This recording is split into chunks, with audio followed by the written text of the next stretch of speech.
Welcome to Waywut, your weekly verbal double take. This is a rabbit hole podcast where a couple of old guys do moderate to shallow dives into various topics, ranging from true crime, paranormal, sports, pop culture, or anything else that we find interesting. We drop episodes every Tuesday and on Fridays if we feel like it. You can follow us on Facebook, X, and TikTok. We appreciate you joining us. And now that we got all this self-promotion stuff out of the way, here we go.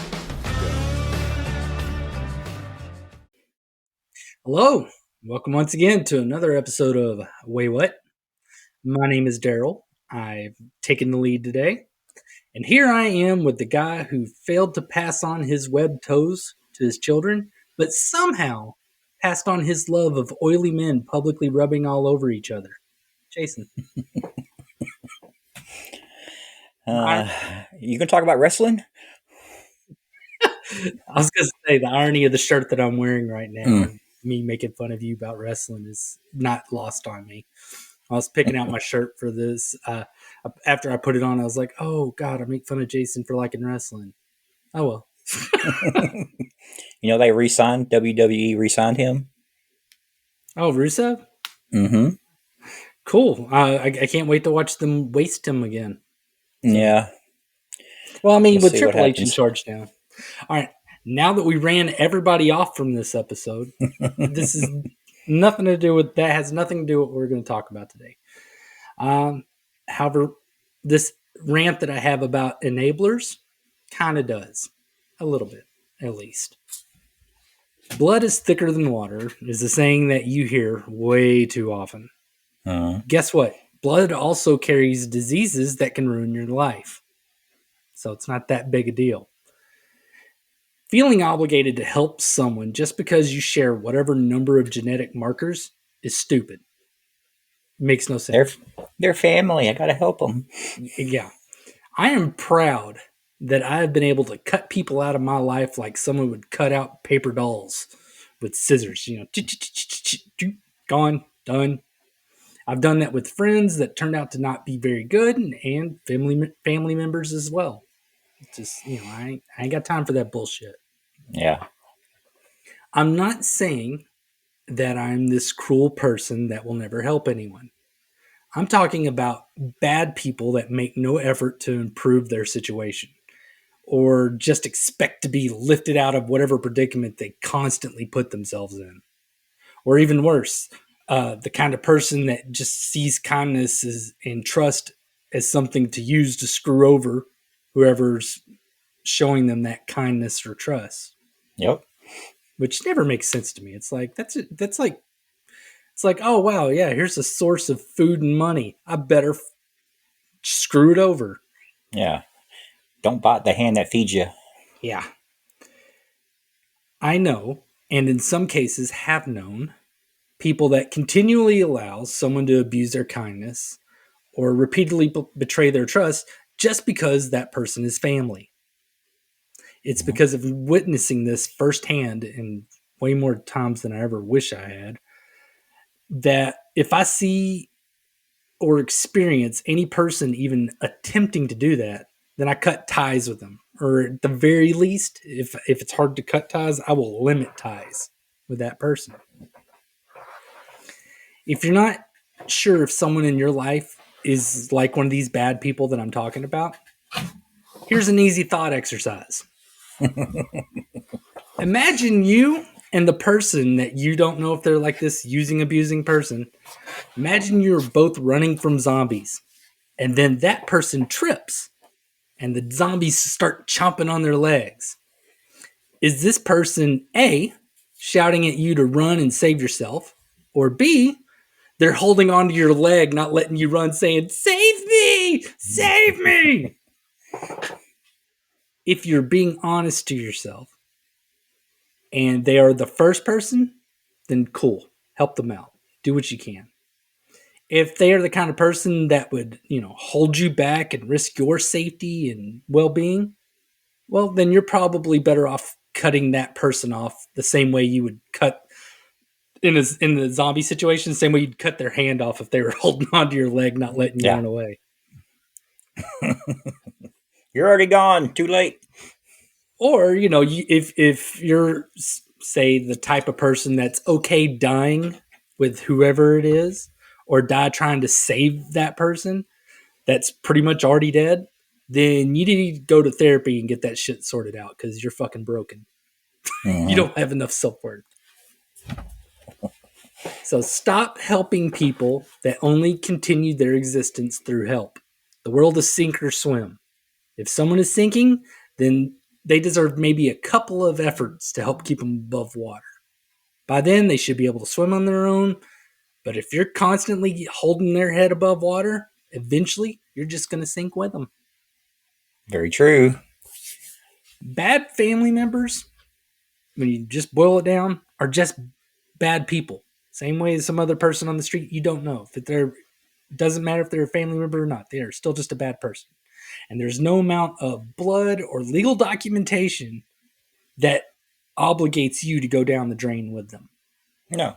No, you can still love them and you can still Yeah. care for them, but it doesn't mean you have to go down that drain with them. Yeah. Well, speaking of garbage family members,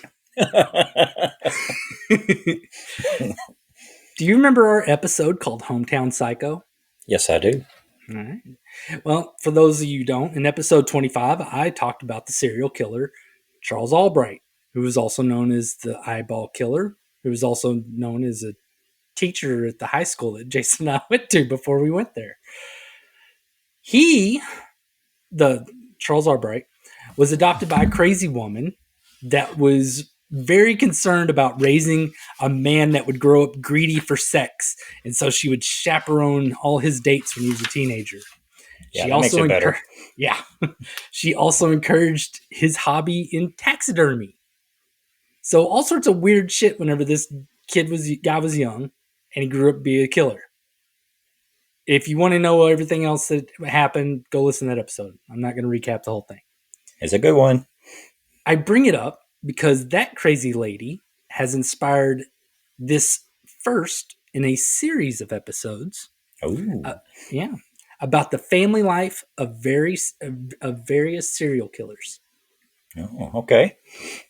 Because you always sit there and just hear their neighbors. He seems so nice to me. That's all we ever get. But I want to go more into what were they like before they were a psychopath, or were they always just a psychopath? All right, let's jump into this. Let's do it. On December 4th, 1972, a 7-year-old boy named Steven Stayner was abducted in Merced, California. Kenneth Parnell was the kidnapper, and he kept Steven for 7 years. Damn. Steven experienced 7 years of abuse and was pretty much psychologically broken in that time, but he wasn't completely destroyed. While, he had Steven captive, Parnell kidnapped a 5-year-old boy because Steven really wasn't doing it for him anymore ever since he hit puberty. Fucking pervert. Steven took it upon himself. He gathered all his strength and he escaped with that boy to a police station where they both were eventually reunited with their families. Wow, 7 years later. Can you imagine? Yeah. One can only imagine what 7 years of torment would do to a child. According to Steven's sister, he was pretty messed up.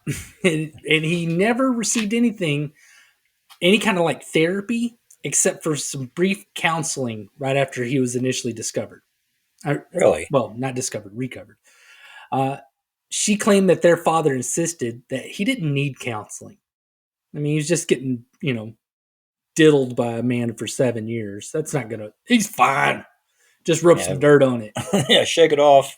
Yeah, walk it off. Steven was bullied in school about being molested and everything else until he eventually dropped out. He got married at 20. He worked with child abduction groups by giving talks to children about personal safety. Him and his wife eventually had 2 children. Then in 1989, at the age of 24, Steven was the victim of a hit-and-run accident when a car pulled out in front of his motorcycle. and he was killed in the accident. Damn. What a shitty life. The reason I briefly went over a story that books, a movie, and other podcasts have done way more extensively, dedicated hours to this, is because of Steven's brother, Cary Stayner. Cary was Steven's oldest brother. He was the oldest sibling in the family. He also murdered 2 women and 2 teenage girls in 1999. Furthermore, he assaulted the 2 teenage girls and one of the women. He's currently on death row in California for these crimes, or what other states call a life sentence, since California doesn't actually use their fucking death penalty. I was about to say, I don't think California had the death penalty. They have it. They don't use it. The governor there is just like, I'm not going to use it. He's not commuting anyone's sentences, but he's just not signing off on anybody getting killed. He is also suspected to possibly have 5 other victims, with one of these potential victims being his very own uncle. They haven't been able to prove he is the murderer in any of these 5 cases, but at least not yet. I'm sure they're working on it. I'm only briefly mentioning the crimes because, much like his brother, there are plenty of YouTubers and podcasters that focus on Cary's murders. You can get the beat-by-beat details on those, and they're pretty bad. He was fucked up. This is about Cary's family life. When Cary was 3, he was diagnosed with trichotillomania. All right. Which is a fancy way of saying compulsive hair pulling. He would sit there and just constantly pull his hair. Oh, his own hair. I thought you meant other people's hair. No, he would sit there and pull at his own hair constantly. And despite them putting him on medication, he pulled until he had bald spots. Oh, what's it called again? You asshole. You gotta say it again. Trichotillomania. Nice. I thought you meant pulling other people's hair. I'm like, wow, that's kind of weird. No, and he was super self-conscious about all his bald spots. He spent most of his time wearing hats because, it's going to be looking weird if you got patchy little stuff. It'd be like a dog with mange or something. According to Cary, he began fantasizing about kidnapping and murdering women when he was about 7 years old. Man. Yeah. Some messed up dreams for a 7-year-old. Yeah, I'm trying to look back whenever I was 7. I think the closest I ever came doing that is, whenever you were out somewhere with your mom and you imagine somebody trying to rob your mom and you're like, you find a way to like kill the bad guy and you're the action superhero. But yeah, that's closest I think my little messed up brain ever got to it. When Steven, his younger brother, was kidnapped, Cary was 11 years old. That's one check in the column that Steven's ordeal had nothing to do with what Cary eventually did. Because 4 years before his brother, he was already thinking about kidnapping and killing women, which he eventually did. Cary admitted that as a child, he exposed himself to one of his sister's friends. I don't know how old he was whenever he did this. So I don't know if it was like before or after his brother got kidnapped. I don't know if he was like a teenager yet. I just know that his sister said it, as well as the friend who recounted it, saying, oh yeah, it totally happened. So I totally knew he was a pervert, but still shocked because I never thought he would actually murder someone. It's like, oh, I didn't think he was a killer. I thought he was just a perv. Yeah. Just like to flash his junk. Cary says that in the 7 years that Steven was gone, he felt neglected by his parents. During that time, rightfully so. I'm going to go into a little detail here. During that time, his mother refused to leave the house empty in case Steven or the police called. So they really weren't able to go to any places together. Okay. Yeah.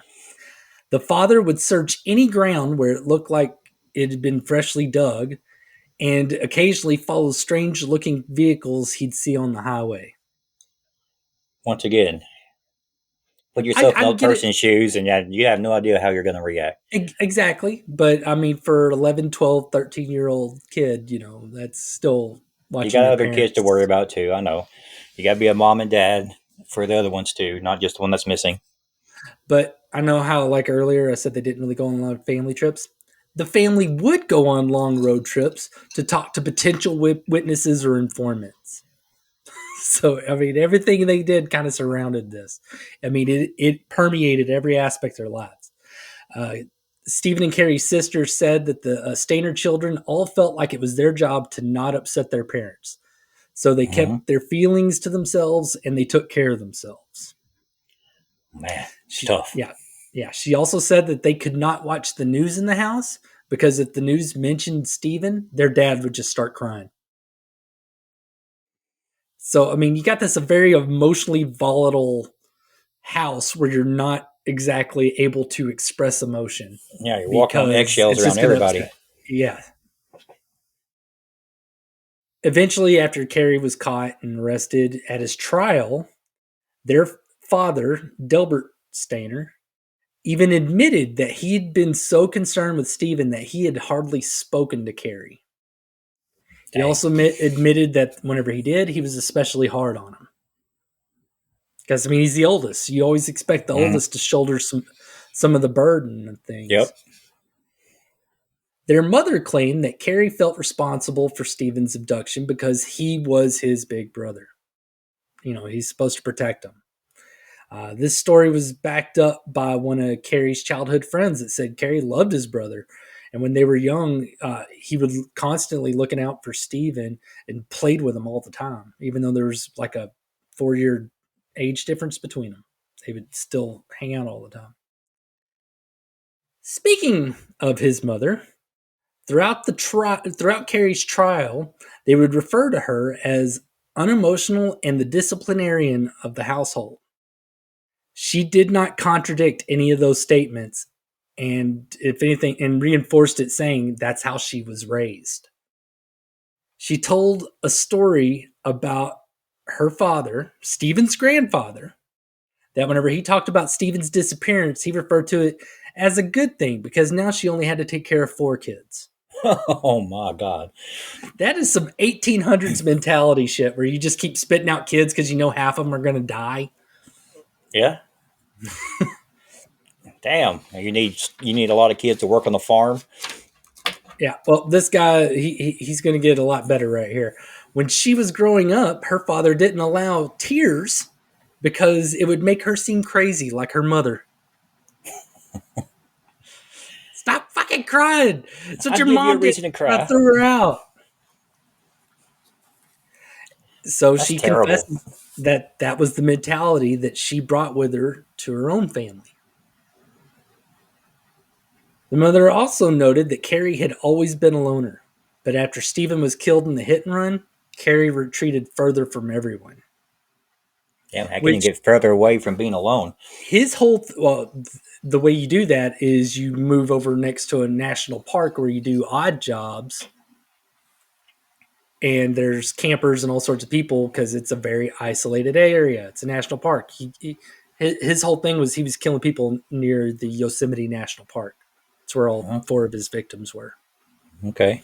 One of them was like someone that worked in the park, and then the other one was like a mother, her daughter, and their foreign exchange student. And yeah, it's pretty fucked up. All right. So however, it may not have been the hit and run that made him retreat from everyone. Something else happened after Stephen died. Shortly after Stephen's death, their uncle was murdered.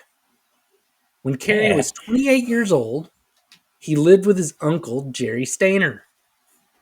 On December 26, 1990, just over a year after Stephen died, Cary was shot and killed by his own shotgun. Oops. Yeah. He was killed after he went home for lunch and was found shortly after he was shot by a friend that saw his front door open and was like, that's kind of weird. Cary was interviewed, but at the time, he was not considered a suspect.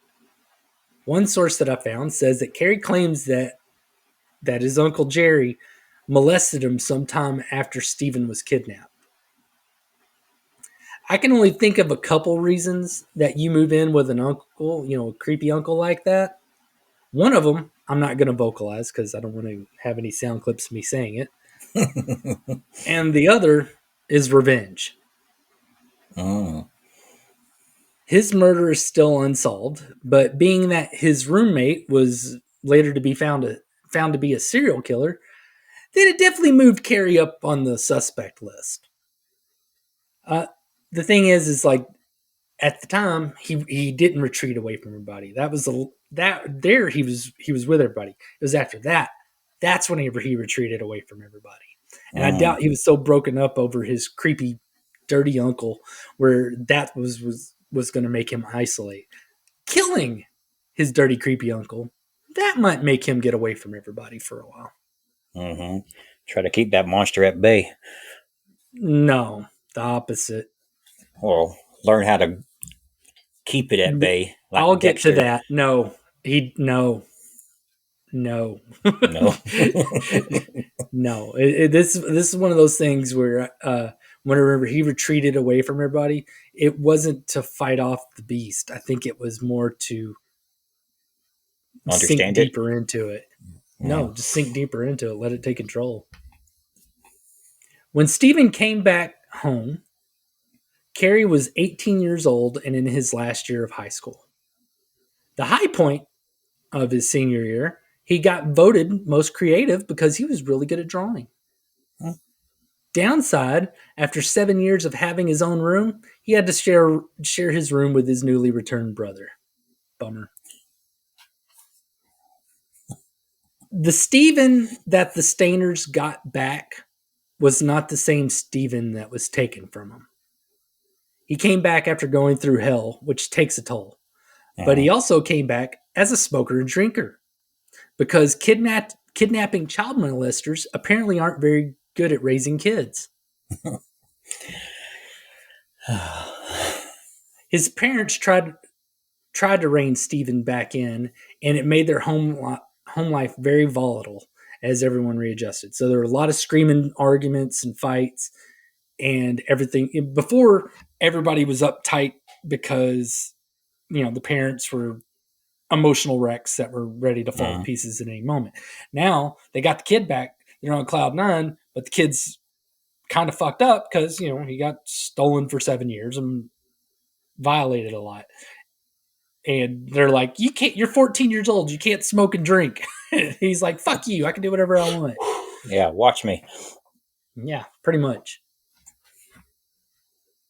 Furthermore, all the attention in the house was focused on Steven more than it had been whenever he was gone. One person pointed out in a press conference early on in Steven's return, everyone in the background in the picture is smiling except Cary.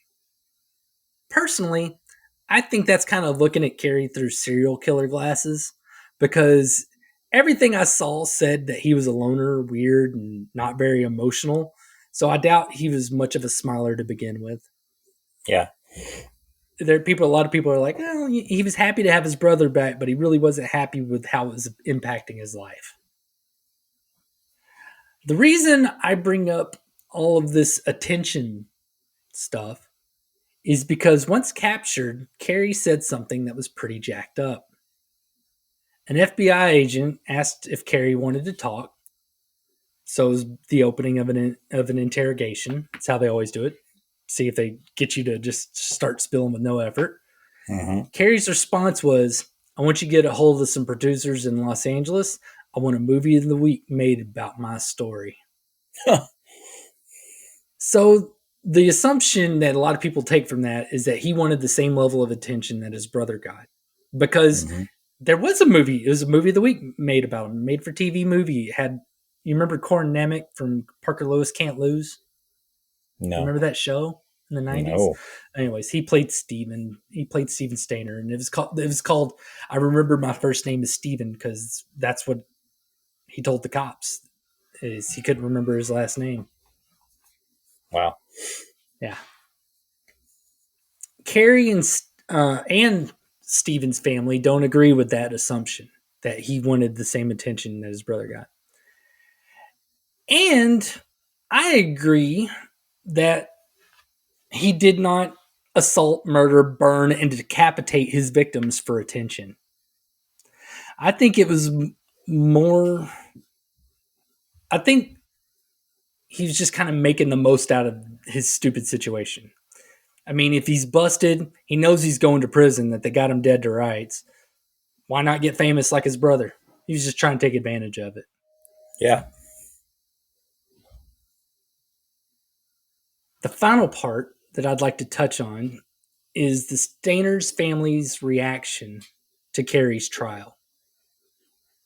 They never denied his guilt. They never said he didn't do it. I mean, all the evidence pointed at it. He even was like, yeah. There are people that spent years. The Stayner family are people that spent years on the victim's side of a horrific crime. Mm-hmm. So they are in a position to be uniquely empathetic to the families of Cary's victims. Yeah. I mean, they've been on both sides of this now. With all that being said, they worked very hard testifying on his behalf to attempt to persuade the court to not give him the death penalty. The family feels that he is mentally ill, which, hell, even I'll agree to that. But I'm not someone that thinks it makes any difference if you're mentally ill on how you should get punished. I mean, say some schizophrenic person refuses to take their medicine and their voices persuade them to kill some people. They get caught, they get put on meds, they understand the gravity of what they did. So fucking what? The victims aren't any less dead if the perpetrator feels bad for it. Yeah. Personally, I'm for killing them. but at the very minimum, they should never breathe a breath of free air again for the rest of their lives. I don't care if they're fucking crazy. Doesn't matter. Well, you put them in jail and you give them their medicine every hour or whatever they take. Keep eyes on them, and then when that time comes. Now, despite, my opinion on it, I don't blame them for doing whatever they could do to keep him from getting the death penalty. The Stayner parents lost one son already, and as normal parents would do, any other parent, they would, you fight to protect the life of your remaining son. Mm-hmm. And that's what they did. Cary's reaction to the supporting testimony of his family was he would start crying and he would cover his ears. He did not want them to defend him. He didn't even want them spending money traveling to his trial. He's like, money's too tight, don't do that. I imagine some of that could be because, I don't want you spending money, but then I also imagine some of it's like, I really don't want you to hear about all the really fucked up shit I did. Because two of his victims were I think 15, 16 years old. And those are the ones that, two of the ones that he assaulted. It could just, I could be right, and it could be as basic as not wanting to look bad, not wanting to look worse in the eyes of his family. But, there could be more to it. I mean, maybe there is still some tiny little shreds of humanity in him that still cared about his family. That could have been the case. Yeah. The Stayner family recently took part in a documentary about Steven's abduction. It's on Hulu. I can't remember what it's called. And whenever they were asked about Cary's mother refused to answer. She wasn't going to discuss anything involving Cary and his crimes. My guess is that they do like every family does when you have unfortunate circumstances. Even though theirs is, uniquely horrible. You do the best. You do the best that you can do to take care of yourself, your family, and you just live life day by day. I'm not going to Monday morning quarterback the way they raise their kids. The family had to live through an unimaginably horrible ordeal. Absolutely. Personally, I think that Cary was already born with the potential to do horrific things. I think, much like whenever you're born, there's a certain level of intelligence that you can hit in some people where, say it was on a 1 to 10, this person, they have the potential to hit a 9, while this person, if they work just as hard, they're going to hit a 4. I think the same comes with potential evil. There are some people that are born with like, yeah, I could really, really try hard, and then they like shoplift some candy once or something. Uh-huh. And then you got other people that just have the capability of, I don't know, genocide. So, uh, I It's think very unique for that family to be able to have both sides of that, both sides of the coin, to be able to have feelings on both sides. I'm sure that doesn't happen very often. no, I mean, like I said, that they are in a position to be so much more empathetic with the victims' families than you see in a lot of cases where some of murder and stuff like that, where that person, as much as they may feel bad, that goes all out the window. It's only about protecting their son, her daughter, or whoever. Wow, Now, that's messed up. well, I think that Cary did not act on his desires sooner because of his family and their situation. So instead of believing that his family situation made him crazy, I think, if anything, it prevented him from killing people sooner.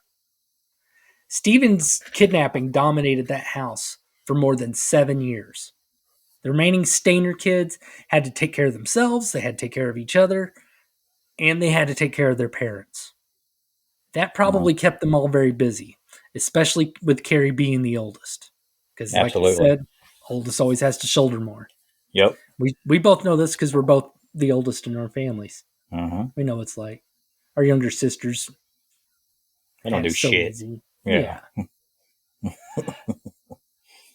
Whether they knew it or not, keeping him occupied with helping his siblings and taking care of himself and trying not to upset his parents probably prevented him from really exploring those impulses sooner. I mean, idle hands are the devil's playthings. He didn't have time to keep his hands too idle. My theory, and I said this kind of earlier, is that whenever he isolated himself, that had more to do with him acting on those impulses. Spending all that time alone with his bad thoughts without distractions, without his family, occupying his time or getting him to focus on them, would allow his darkness to just take over. I mean, being somebody that, I got my own issues, I have my depression monster in my head. And if it's too quiet, it never shuts up. You don't want that. It's a good theory. I hate the situation that Cary and his family had to cope with whenever it came to Steven. But whenever it comes after that, after Steven, I have no sympathy for Cary at all, just his family. He did what he did, and it's really fucking awful. But I do really, really admire the fact that his family never, ever once tried to minimize what he did. Even though they were saying he was sick and stuff like that, they expected him to be punished. They just fought for his life. They didn't fight for his freedom. And that's admirable. I mean, I always said that I could never commit a crime because I know my dad would testify against me in a heartbeat. Well, I didn't raise him to do that, little bastard. Put him in prison. Now, that being said, as far as I'm concerned, Cary is just the kind of person that the death penalty is made for. I mean, he did it without a doubt. Without He's remorse. admitted to it. The things he did were absolutely horrific. To him, he's family. But to the rest of us, he's just another monster. I mean, that's their big thing. They're like, he's not a monster, he's our son. To you. To the rest of this world, He's a monster. Mm-hmm. He earned it. And with that being said, California, get your fucking shit together and put this guy out of his and everyone else's misery. Wow. That was a crazy story. Yeah. It was a lot. Honestly, I kind of expected this one to go longer because this is the longest script that I've ever written, but this is one of the longest episodes. I guess I read it really fast. I didn't chime in as much as I used to. I was Because letting you were go. so enthralled. I was just letting you tell the story. I was like, there's no reason to put in any punchlines and jokes because it ain't a joking story. No. I mean, originally I was going to go over like a couple serial killers per episode. This guy with his family, this guy with that family. Eventually, I imagine I'd find some woman in her family. But once I've got into the whole like Stayner stuff, I mean that family gets a whole episode. There's just too much going on there. Man. Well, You said he got only four. Only four victims. Four that known he's been victims. Convicted. There are 5 additional ones that he's being looked at for. And honestly, I think the uncle one is pretty much a slam dunk. You got a dirty uncle that touches you with his wiener, you kill the son of a bitch. that just makes sense. That's how that works, right? Yeah. So, I'm glad you found this interesting. I mean, I find it interesting, and that's why I plan on doing more of these. I mean, there's unfortunately a large number of serial killers to go. I will say though, some of them it's kind of tough to really get good information on their family life.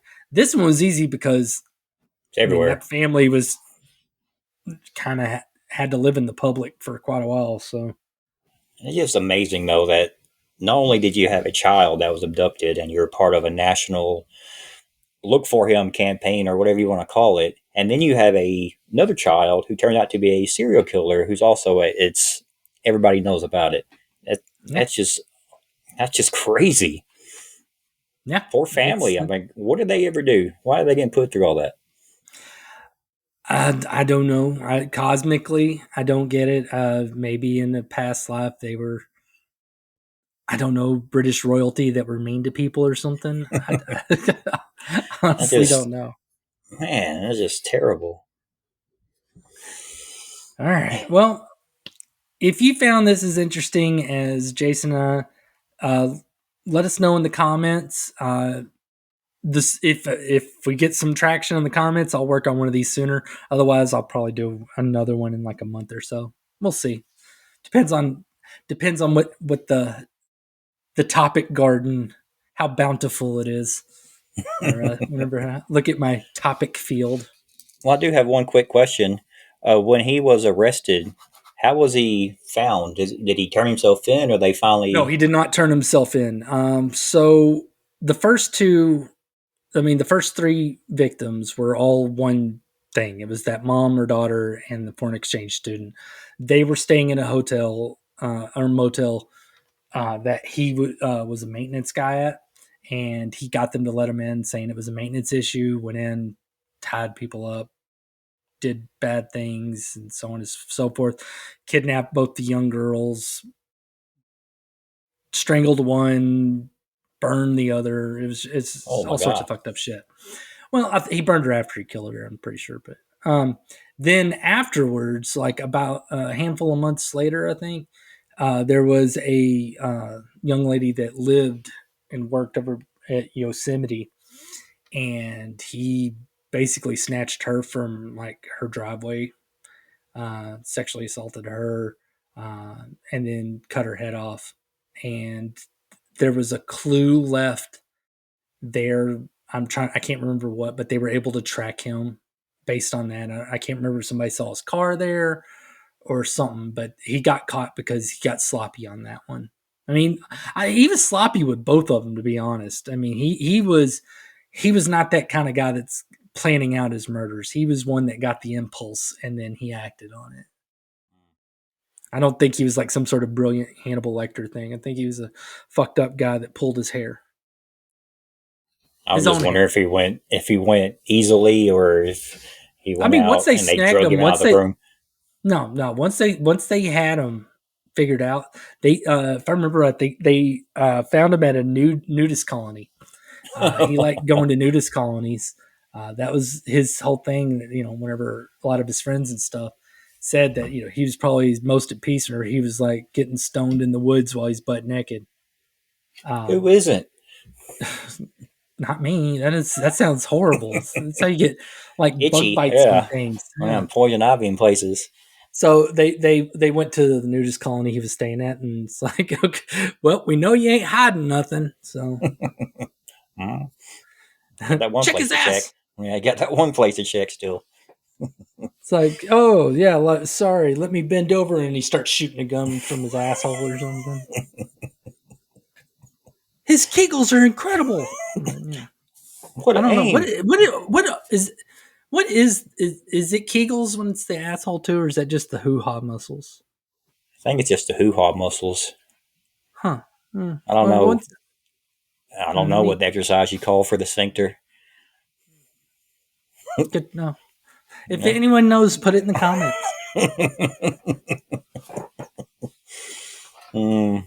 Any other? No. I was just wondering on that. Yeah. This seems just like a fucked up family. Not a fucked up family, like hey, we're gonna like beat the shit out of each other or whatever, but just a family that went through some fucked up shit that had some basic fucked up family issues mixed in and make it seem worse. Damn. All right. Well, until next time, join us whenever. I did that all wrong. me. Join us next time when Jason, if he isn't too busy. Why do you interrupt me whenever you know what I'm going to do every time? Could you at least let me get my joke out first? All I said was, that's me. Yeah, this is an audio format. You should talk. Let me get my joke out. Every time I end with a joke like this. Okay. Oh my God. Are you ready? Can I finish the joke this time? You could keep going. Join us next. I'm going to kill you. I don't care if it's on recording. Join us next time when Jason, if he isn't too busy burying bodies for one of his many, many, many children after they finally snap, if he isn't too busy doing that, he'll tell us about some things that will make us say, Waywut. I mean, seriously, Jason, you got 6 kids. One of them's going to do something psychotic. The odds are not in my favor. You are right. They're not. Yeah, you put that much spawn out in the world, you're gonna have some bad seeds in there. Yeah, I have my favorite picked out so far, as far as who's going to do it. And so it's not a roll of a dice. It's more of a horse race where you have odds. It just win. It just when is it going to happen? More likely. Well, you can borrow a shovel as long as you don't tell me what it's for, because I'll narc you out on accident. Yes, you will. You've already made that quite clear. I don't know how clear I can make it. All right. Well, bye everybody. Later. Thank you for joining us for Waywut. If you would, tell your friends or your enemies that they can watch us on YouTube or Rumble. And if you don't want to see our face, or if they don't want to see our faces, you can listen to us on your preferred audio platform. That's Spotify, Apple Podcasts, Amazon Music, Pandora, you name it. We're probably on there. Please like, review, and comment on whatever platform you joined us on today. We'd appreciate that a ton. Again, just thank you for listening and watching. We hope you'll join us next time. We'll make you say, wait, what?